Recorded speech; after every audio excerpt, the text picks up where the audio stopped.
A child's soul knows no borders, no flags. We must foster a future for our children which is rich with potential, security, and complete with free will. A world where dreams will be realized rather than faded by war. Those opening words set the tone for a deeply human appeal, one that rises above politics, geography, or power. What followed was not a speech of defiance or blame, but of responsibility and possibility. It was about children, about families torn apart by war, and about the moral duty to bring them home. Much has unfolded since President Vladimir Putin received my letter last August. He responded in writing, signaling a willingness to engage with me directly and outlining details regarding the Ukrainian children residing in Russia. Those details, she said, opened a small window of humanity amid a brutal war. Since that first exchange, communication lines have grown into what she described as an open and continuing dialogue, focused entirely on the welfare of children. For the past 3 months, both sides have held multiple back-channel meetings and phone calls. The tone, she stressed, was constructive. Both sides have participated in several back-channel meetings and calls, all in good faith. We have agreed to cooperate with each other for the benefit of all people involved in this war. Behind that simple statement lies a careful diplomatic effort, quiet negotiations, coordination between intermediaries, and verification of every case before a single child could cross a border. She revealed that her personal representative has been working directly with President Putin's team to coordinate each step of these delicate exchanges. The effort, she said, has begun to show tangible results. In fact, 8 children have been rejoined with their families during the past 24 hours. These 8 lives symbolize the beginning of something larger, a model of cooperation even amid conflict. Each of those children had been living in turmoil since the war in Ukraine began. 3 were separated from their parents and displaced to the Russian Federation because of frontline fighting. The other 5 were divided by borders, by shifting lines of control, and by the fear that they might never see their loved ones again. Among them, one young girl, just old enough to remember home, was reunited across enemy lines, returning from Ukraine to Russia. The stories of these children, she said, are both heartbreaking and instructive. They remind the world that every statistic in war hides a human face, and every diplomatic argument echoes through the life of a child waiting to be found.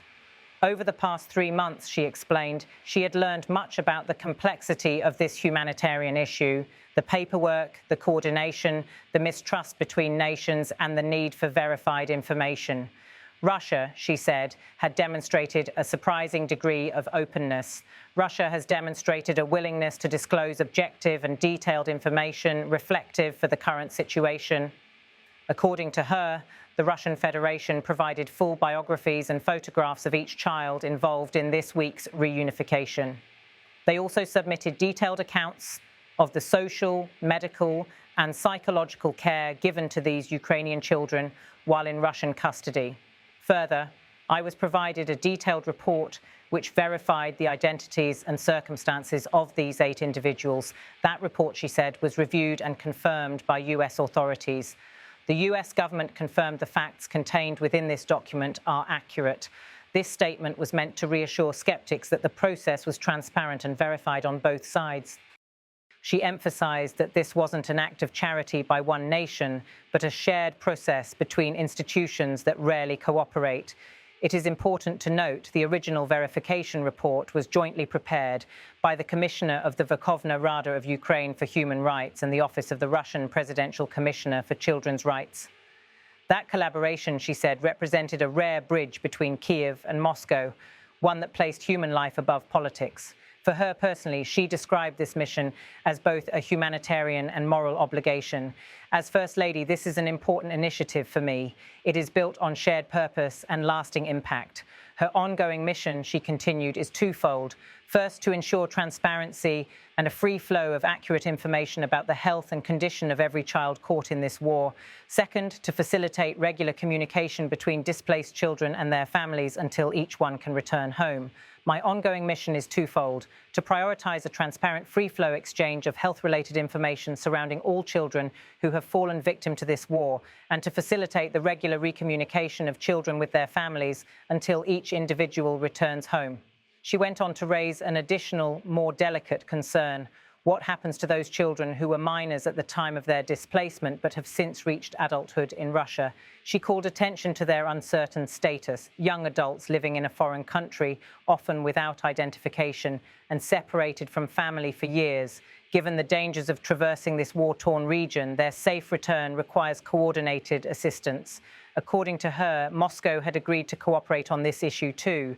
Accordingly, Russia has agreed to rejoin the individuals who have turned 18 within a short period of time. Again, this remains an ongoing effort.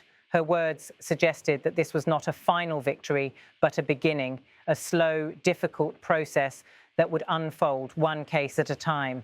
She confirmed that plans were already in motion for additional reunifications. Plans are already underway to reunify more children in the immediate future. She ended her remarks on a note of hope. I hope peace will come soon. It can begin with our children. The moment of silence that followed was telling. The room was still. Her tone had shifted from formal to deeply personal, as if speaking directly to the parents on both sides who had lost touch with their sons and daughters. Then came the questions, direct, inevitable, journalistic. Madam, are you speaking with President Putin? Will you be joining the president in the Middle East? She paused, reaching for a glass of water, and the cameras caught that brief moment of calm before the press conference ended. The speech, though brief in delivery, carried immense diplomatic weight.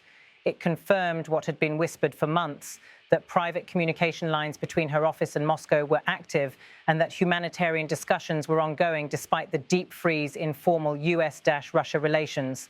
Vladimir Putin remains president of Russia, having secured a fifth term in 2024. His rule now extends beyond a quarter century, and the war in Ukraine has defined this phase of his leadership. Russia's invasion, launched in February 2022, has turned into a long, grinding war with devastating human costs. Millions of Ukrainians have been displaced and tens of thousands of civilians killed. Among the darkest chapters of this conflict has been the forced transfer of children. Ukraine estimates that more than 19,000 children have been deported or relocated to Russia and Russian-occupied territories. Some independent groups place the number even higher, possibly above 30,000. The International Criminal Court in The Hague has issued arrest warrants for both President Putin and Maria Lvova-Belova, the Russian Commissioner for Children's Rights, accusing them of the unlawful deportation of Ukrainian minors. Russia denies the charges, claiming that it has evacuated children from combat zones for their safety. Against that grim backdrop, even a handful of confirmed returns matters.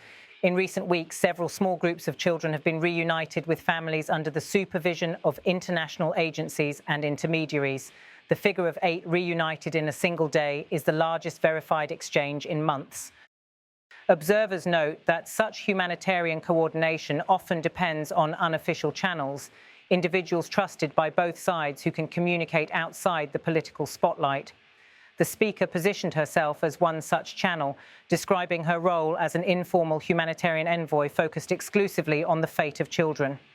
Her reference to the US government's verification suggests that Washington was at least briefed on these developments, though officials have not publicly detailed their involvement.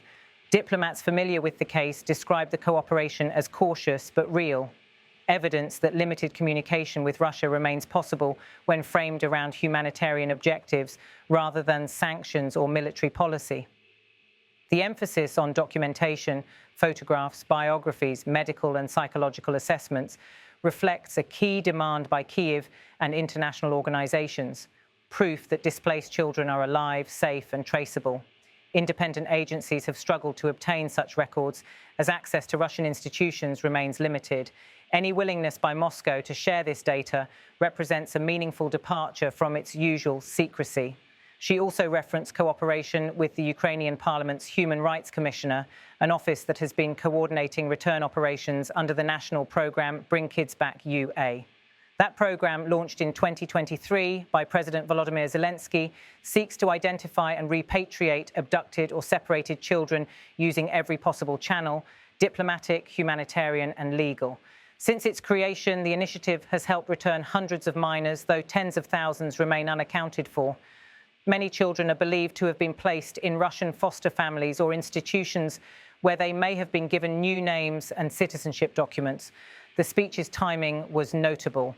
It came as international pressure on Russia over child deportations was intensifying again, And as US-Russian diplomatic contact remained at its lowest point in decades, against that backdrop, her remarks, especially the line "we have agreed to cooperate with each other for the benefit of all people involved in this war," were interpreted as a rare gesture of optimism. Still, questions remain.